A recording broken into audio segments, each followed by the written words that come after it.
पिछले एपिसोड में हमने देखा था कि दुनिया ज़ॉम्बीज़ से तबाह हो चुकी है और जो थोड़ी बहुत आबादी बची है, वह फेडरा नाम की सैन्य सरकार के अधीन जी रही है।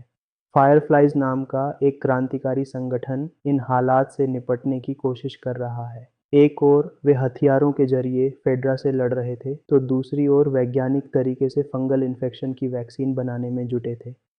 उनकी उम्मीद एक लड़की, एली, पर टिकी थी जिस पर इस इन्फेक्शन का कोई असर नहीं हो रहा था। एली को वैज्ञानिकों तक पहुंचाने की जिम्मेदारी स्मगलर्स जोएल और टेस को दी जाती है। बदले में उन्हें एक ट्रक की बैटरी और हथियार मिलने थे। इसी खतरनाक सफ़र के साथ उनकी यात्रा शुरू होती है। एपिसोड की शुरुआत 2003 से होती है, जब दुनिया पूरी तरह सामान्य थी। इंडोनेशिया की राजधानी जकार्ता में एक रेस्तरां में लोग आराम से नाश्ता कर रहे थे। तभी कुछ पुलिस अधिकारी वहां आते हैं और एक महिला को अपने साथ ले जाते हैं। वह महिला माइकोलॉजी की प्रोफेसर थी, जो फंगस पर रिसर्च करती थी। पुलिस उसे एक अस्पताल की रिसर्च लैब में ले जाती है, जहां उसे एक इंसानी खून का सैंपल माइक्रोस्कोप में दिखाया जाता है। प्रोफेसर हैरानी से बताती है कि कॉर्डिसेप्स जैसा फंगस इंसानी शरीर में जीवित नहीं रह सकता। इसके बाद उसे एक कमरे में ले जाया जाता है, जहां एक महिला की लाश रखी होती है।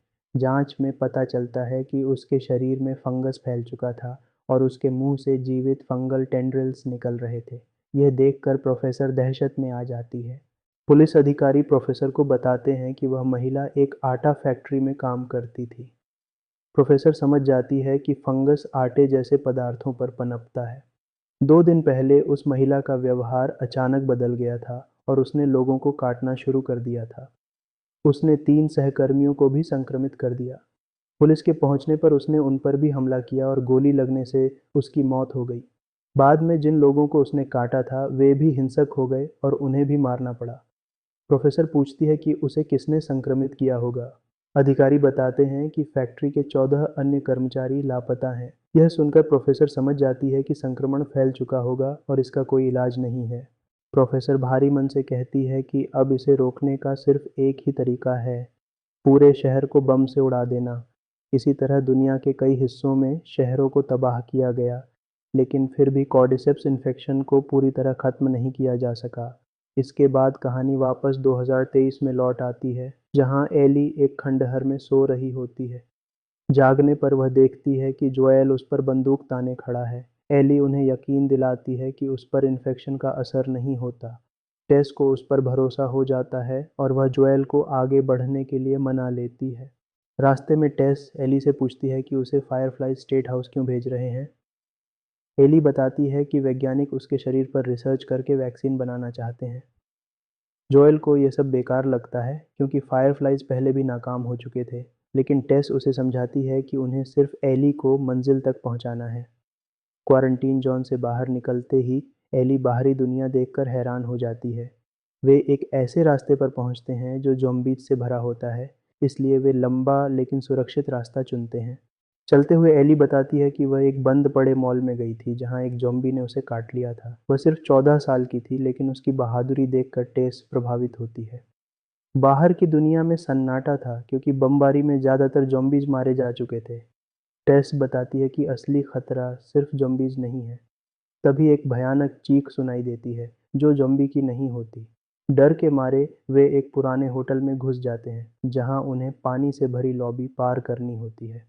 होटल में आगे बढ़ते हुए वे कंकाल और बंद रास्ते देखते हैं। टेस दूसरे रास्ते की तलाश में जाती है। बाद में वह उन्हें बालकनी तक ले जाती है, जहां जमीन पर ढेरों ज़ॉम्बीज़ पड़े होते हैं।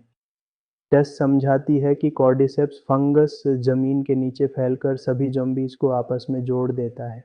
अगर कोई इन फंगल रेशों पर कदम रख दे, तो सभी ज़ॉम्बीज़ उसकी लोकेशन जान लेते हैं। डर के मारे वे शॉर्टकट से म्यूजियम की ओर बढ़ते हैं। म्यूजियम में उन्हें एक आदमी की लाश मिलती है, जिस पर अजीब तरह के घाव होते हैं। टेस समझ जाती है कि यह काम क्लिकर्स का है। क्लिकर्स इन्फेक्शन का अगला स्टेज होते हैं, जो आवाज़ के जरिए शिकार ढूंढते हैं। थोड़ी देर बाद 2 क्लिकर्स उन पर हमला कर देते हैं। गोलीबारी और भागदौड़ में वे किसी तरह एक क्लिकर को मार देते हैं, लेकिन टेस घायल हो जाती है। एली को फिर से काटा जाता है, लेकिन उस पर इन्फेक्शन का असर नहीं होता। आखिरकार वे स्टेट हाउस पहुंचते हैं, लेकिन वहां कोई जिंदा नहीं मिलता। अंदर फायरफ्लाइज के मरे हुए सदस्य पड़े होते हैं। जोएल समझ जाता है कि टीम में किसी के संक्रमित होने से सब मारे गए। वह वापस लौटने की बात करता है, लेकिन टेस गुस्से में मना कर देती है। तभी वह सच बताती है कि वह खुद क्लिकर के हमले में संक्रमित हो चुकी है। वह जोएल से कहती है कि एली को बिल और फ्रैंक के पास ले जाए, क्योंकि वही लोग आगे मदद कर सकते हैं। अचानक ज़ॉम्बीज़ हमला कर देते हैं। टेस ईंधन और बम बिखेर देती है और खुद को कुर्बान करने का फैसला करती है ताकि जोएल और एली बच सकें। जोएल एली को जबरन बाहर ले जाता है। टेस आखिरी पल में लाइटर जलाकर पूरी बिल्डिंग उड़ा देती है। टेस की मौत से एली टूट जाती है और जोएल चुपचाप आगे बढ़ जाता है। इसी दर्द और असमंजस के साथ यह एपिसोड समाप्त होता है।